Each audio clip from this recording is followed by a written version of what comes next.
My name's Davida Shensky, and you're listening to Live Without Limits, Reach Personal Success on a Daily Basis. And this show is about relationships, mental health, personal growth, and anything that affects you that keeps you from reaching your goals. Today's presentation is titled, Why Do We Worry? Root Causes and Practices to Stop Worrying. You may have heard this one before from a colleague or close friend. Quit worrying for the sake of worrying. But does this actually make sense? Why do we worry about things in the first place? And what can we do to halt worrying thoughts in their tracks so we can lead the life that we want? Well, there's actually a lot going on in here. We wouldn't worry if there wasn't some kind of evolutionary or survival reason for it. But in this modern world, excess worrying can lead us down a slippery slope of anxiety and depression. What is the root cause of worry? Understanding why we do something can help us eliminate or reduce it. The same thing goes for worrying. Why do we worry? Worrying tends to make us upset and sometimes really anxious, but we don't do it for no reason. Most of the time, people worrying when facing a problem or some kind of adversity in their life. This means we tend to worrying as a way to emotionally prepare for potentially not so great outcomes. This tends to arise due to a variety of reasons: environmental factors, personal relationship troubles, career or job issues, financial problems, or even due to a traumatic past events. Your brain has a tendency to prepare for previously stressful or upsetting events. On the other hand, some experts claim that worrying is an anticipation of negative outcomes. In other words, it could be because we expect the worst to happen, even though realistically and in most situations it could probably go either way. In many ways, worrying could be considered a mindset issue, not all the time, but sometimes. Some worrying is justified. What do we worry about? And what does worry do to the brain? Often we need to think about some of these things that happen and how it affects us. Unfortunately, excessive worrying can impact your good old noggin, meaning it can have detrimental impacts on your cognitive function and overall mood. Chronic anxiety is the next level beyond simply worrying about the regular stuff, and it can actually lead to degeneration of the brain, particularly in the hippocampus, which is involved in learning and memory, and prefrontal cortex. So, why does this matter? Well, degenerative, or rather degeneration of these parts of the brain is associated with development of dementia, depression, and other cognitive impairments. Not good at all. And we've been hearing a lot about this lately because it's been affecting some well known actors and entertainers. These worries or anxieties can also create a vicious cycle where we worry so much that we actually worry more. When we worry continuously, the amygdala, the fear center of the brain, grows. This means we are more likely to be on edge, fearful, and worried about events that take place throughout our lives. But the good news is that you aren't doomed.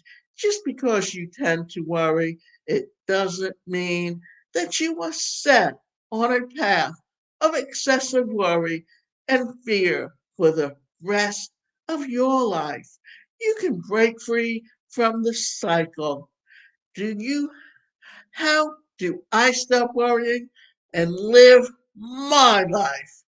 Worrying does not take away tomorrow's troubles, it takes away today's peace. The thing about worrying is that it can take away your current happiness, and it can be incredibly exhausting. Often it doesn't get a person anywhere productive. Instead, it robs the enjoyment of the present day. So, how can I quit worrying? Think about worrying differently. Is worrying helping you? Is it getting you closer to the solution? Does it prevent what you worry about from happening? Is it enhancing your life? When you question your worries this way, it can help you reframe from and be more productive from your thoughts and energy. Give yourself a set time to worry. We can we can't erase worrying from our minds completely. A lot of this is just human nature. At the same time, you are in complete control of your thoughts, but we also have emotions, and that sometimes we can't ignore. So instead of letting your thoughts run rampant, set aside a set of amount of time to worry. Maybe even consider writing out your thoughts and performing a brain dump. Getting it out on paper can help you view your worries differently or even reframe them in your mind or just make them less of a big deal.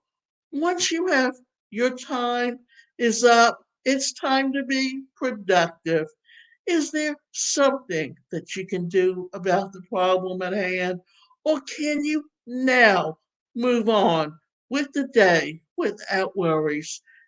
Do a deep breathing exercise. If you feel overcome by anxiety, turn to meditation or deep breathing practices to calm your stress response and regain control. A good, quick, deep breathing exercise is box breathing. This involves inhaling to the count of four, holding your count to four, then exhaling to the count of four, holding that for a count of four, and then keep repeating this. You want to do it at least 3 to 5 rounds, or perform this until you feel better. And there are other things to consider that can help put you in a better frame of mind. Separate fact from fiction. When it comes to worrying, our imagination can get the best of us. we start making up stories or telling ourselves things that might not be entirely true. To separate fact from fiction, grab a piece of paper or open a spreadsheet on your phone or computer. Make two columns. In the left one, write down all the beliefs that you have regarding your current worries.